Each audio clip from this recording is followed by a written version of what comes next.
I want to point out Dennis Medina's comment where he says it's Yeah. kind of like Buffy started as an allegory to the demons It of adolescence. Oh, it did. Yeah, and dead Where on it, was because that one? I did want to say to you, I am actually Oh, that secretly a big Buffy fan. I grew up on that show. I must have Don't be watched secret about it, baby. I Be must loud have and proud. watched all 7 seasons of that show maybe at least 3 times. I was actually much bigger on Angel. I thought Angel Me was a too. I much was more of better Angel. It's show. more grown up. Yeah, and I Mm. remember really being fixated on that show when I was younger. Joss So. Whedon explained Angel like this. He said, Buffy was, say you're in college and you're all about climate change and, the man, we're going for climate change. You're protesting about it.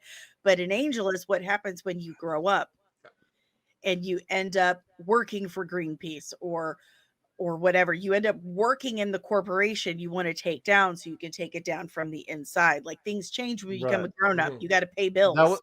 and that was the You know? metaphor of the wolf. The Wolfram and Hart. By the time they and got to the Hart. 5th Yeah. season, yeah, that Yeah. was the whole Yeah. thing. He was working Yeah. from the inside, Yep. and it's actually a shame the show ended the way it did because like that Well, show deserved at least 3 more seasons. in my you know opinion. why they got rid of Or a it? better ending. Or a better ending. Because They got rid.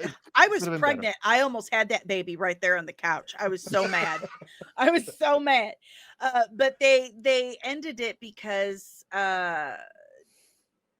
was it WB back then? They wanted to make room for more reality TV Reality shows. I'm TV. like, well, how'd that Yep. work out for you? Not very Yep. well. Not very Mhm. well. Mm. And I remember the fandom was very upset. There were lots of petitions writing to WB, Oh, yes. letters back in the day, all that kind of stuff. Oh, The yes. fans went, and actually, it's funny that we brought this up because I'm hearing that Sarah Michelle Gellar is actually doing a reboot now. Oh, And she Yeah, is. in And Hulu. I have had people, Disney. Oh, Buffy's a Disney princess now. I Mm. have had people reach out to me, and there's not much I can say yet, but they cast the girl who played Fern in Skeleton Crew. Her name's Ryan Kira Armstrong. I thought she was wonderful. I personally loved Skeleton Crew. It had the same feeling and vibe I had when I was watching Ewoks on TV when I was a child.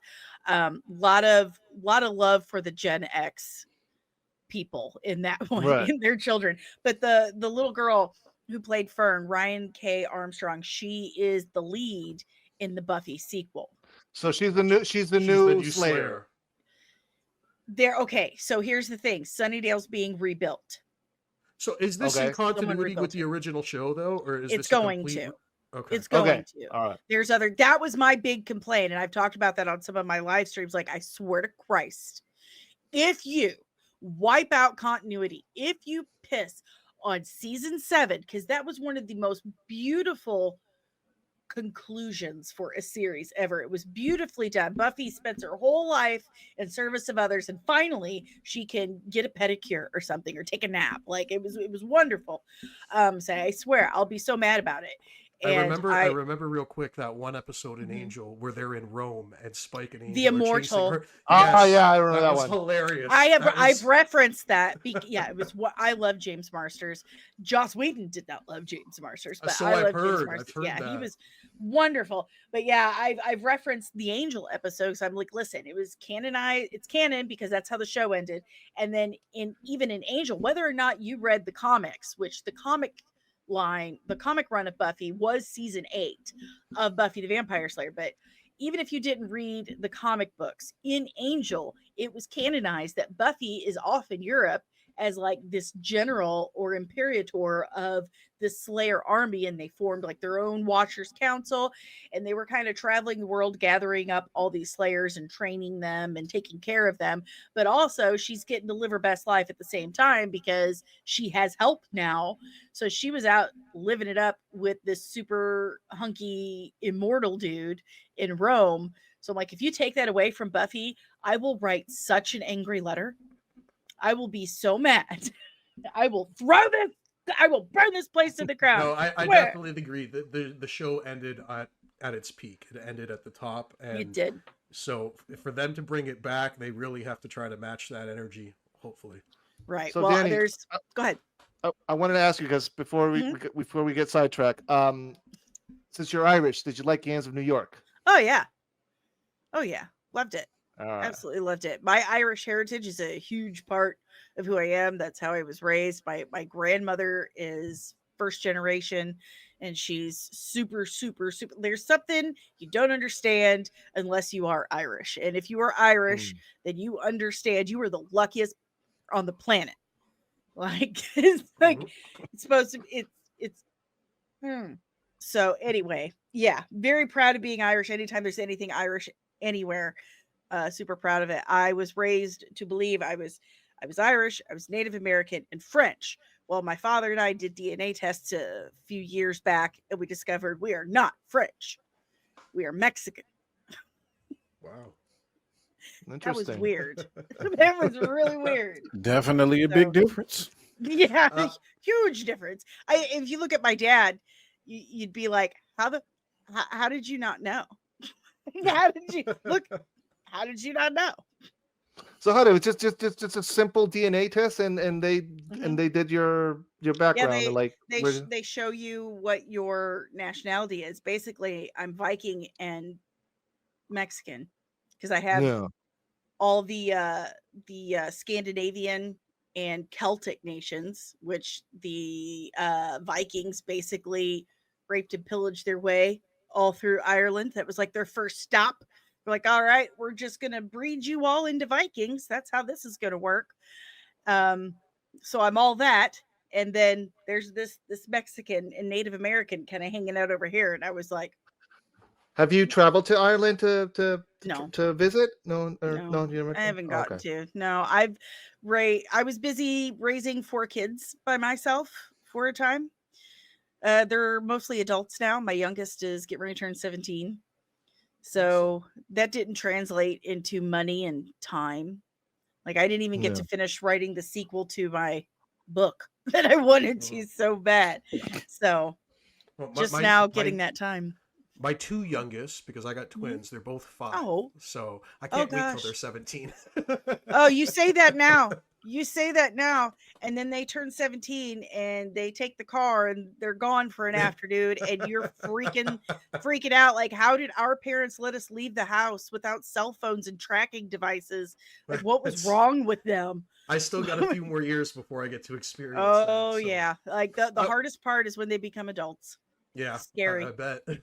But real quick, I did want to Mhm. ask because you did mention one of your first comics experiences being Watchmen and that novel. Mm. I wanted to get your opinion on Zack Snyder's iteration of Watchmen, and I would Oh, I like to know loved it. what you think of Zack Snyder as a director. And like, because we're really big Zack Snyder fans here, so we'd like to get your opinion on his films.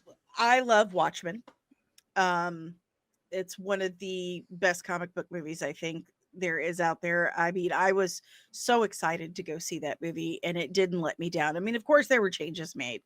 And I have my own beefs with all of that because I mean, who are you to think you know better than the author? And that's coming from an author's perspective. And I use that term loosely because it's not that great of a book. But anyway, I love it. And I like Zack Snyder as a filmmaker. I like him. I liked his DC movies. Do I Okay. think he's Jesus? No. I just think he's a good filmmaker, and that's about it. I feel terrible what happened to him. On that we can agree. On that Yeah, we can agree. I feel terrible what happened to him during Justice League, specifically the loss of his daughter Autumn. That is, no parent should have to suffer that. I watched my parents go through that when we lost my little brother. That I wouldn't wish that on anyone. You That's preaching to the atrocious. choir. I lost my And brother when I was 18 years old. So oh my God, I understand. that's a I piece of get it. yourself gone. That's just gone. And Mm. to have the project he and his wife were working on as a family that was 80% done. And then while you have to take this bereavement time, this guy, your friend, steps in and just basically redoes the whole thing and turns it into just awful. An abomination. An abomination. It was An terrible. abomination. And That's what it is. that's when that was probably my first real heartbreak as a nerd, I guess, because it was Joss Whedon, man. Yeah. And we just finished like praising Buffy the Vampire Slayer for so I long, know, which but people, if they don't remember, that was him. That was Joss yeah, Whedon. he was the creator, but I would add that he wasn't everything that made Buffy great. You had Marty Noxon, you had Jane S. Benson, Tim Minear, David Fury, David Greenwalt, the Kazooies. The Kazooies, Kaz and Fran Rubel Kazooie are involved with the Buffy sequel. So that's like Awesome. Oh, a okay. little bit of a relief. But Some they did maintaining the some quality control there. Yes. And those people I listed off, those were the people who wrote most of Buffy the Vampire Slayer. I think Joss wrote some of the key episodes, but the majority of the show was the writers. It was that whole team. Jane S. Benson, Marty Noxon, Tim Minear, David Fury, all of them. I know you named off David Greenwalt, and I know he was heavily involved with Angel. He was one of the showrunners. Yes. He was one of the showrunners for that. That's Buffy was the first show that, I mean, I'm 44 years old and I can still name them off the top of my head like they're family members and they're writers and producers. Like nobody who watches a TV show 20 years later can do that unless they're like psychotic about something. So but that's why I feel like you know, it wasn't entirely Joss. Yes, he's let me down. I loved Firefly. I love Angel. I love Buffy. I even liked the Nevers. That was what about Dollhouse? It was okay. It was okay. Yeah. It didn't grab my attention. It didn't grab me much either. Well, that was like what, 2 seasons, I think, and that's it. Yeah. Well, Firefly only had the one, and it was like so in the movie Serenity. It was so good. That introduced me to Alan Tudyk. I'm a leaf on the wind. Watch me soar. Watch how I soar. Yeah. Yep. I love Wash. But yeah, that really broke my heart. And then we start really hearing about, you know, not just what he did to Snyder's work, but what he did to the cast and crew. And then what he did to his cast and crew on Buffy, like that was really heartbreaking. So that I think it's very, very heartbreaking. And let me pause the calls for a second, and I'll let you pick up. I do appreciate it. Now, you heard it here first, ladies and gentlemen. So if there are any other gun fans in here, you heard it right out of her mouth. Okay, that's not something that's made up. That's not something that we just pulled out of our ass. That's real. Okay. Studio meddling is a real thing. They do that. They do that. And I need you kiddies to grow up and understand that happens all the time, even as far back as your beloved 1978 Superman. Okay, WBD been doing this for a minute. This is not new. Oh, and this is all that's all studio executives. You get the guys in the suits with the money involved. That's something that's always driven me crazy. Like you hired these creatives for a very specific reason. So stop messing with their creative process. The creative process is an extremely, extremely delicate thing. And the second you go in and you push on the wrong area, you're going to break it. And there's nothing they can do. Like you're just going to have to leave them alone for a while to like let the creative juices start to flow again. But studios are terrible about it. We actually had this conversation on our previous stream that Hollywood is afraid of original IP now. They just want to recycle the same thing over and over and over. They don't like Sinners was such a great example of listen, let the creator do his thing. Yeah. You know, we were talking exactly. And that's weird. And here's why I say that is weird. Your creative process had to start from somewhere. Theater guys, the comedy and the tragedy and everything in between, that is thousands of years old. It's not like we've been interpreting and telling stories ever since we've been writing on walls and then interpreting what we saw and acting those things out. Ever since then, we were cavemen banging on walls. We've been doing it that long. Storytelling as an art form is not new. So if it can go back that far and start back that far all up to now, and then suddenly 80 years later when Hollywood starts, y'all are out of ideas. The problem is you are too busy chasing each other. Yeah, The they're problem dipping in the same well. Right. The problem is you're too busy looking at my term paper when you should be doing your own term paper. Mhm. That's the problem. Okay. The idea of all of these studios, if you're going to get into to telling superhero movies, you should set yourself apart from your competition, not try to be like your competition. Quit And trying that to is beat them at their own game and changing the quit rules trying at to the beat them same at time. their own game. Exactly. There's you got DC, you got Marvel, you got Vertigo, you got Image, you got Dark Horse, you got all of these comic book brands out there. Some of them are gonna have comedy in it, fantasy, lighthearted, dark. Most of it's gonna have all of that stuff in it. But when you try to bottleneck yourself into a MCU like formula, you're gonna have a problem. Yeah. That's all to it. And that yes, they are successful at what they do, and the MCU is successful at grabbing that connected universe and that multiverse simply because DC let them do it. You let Marvel step on your shit, come in your house, wipe their feet, and they did it. All because you did not know what you were doing when it came to DC.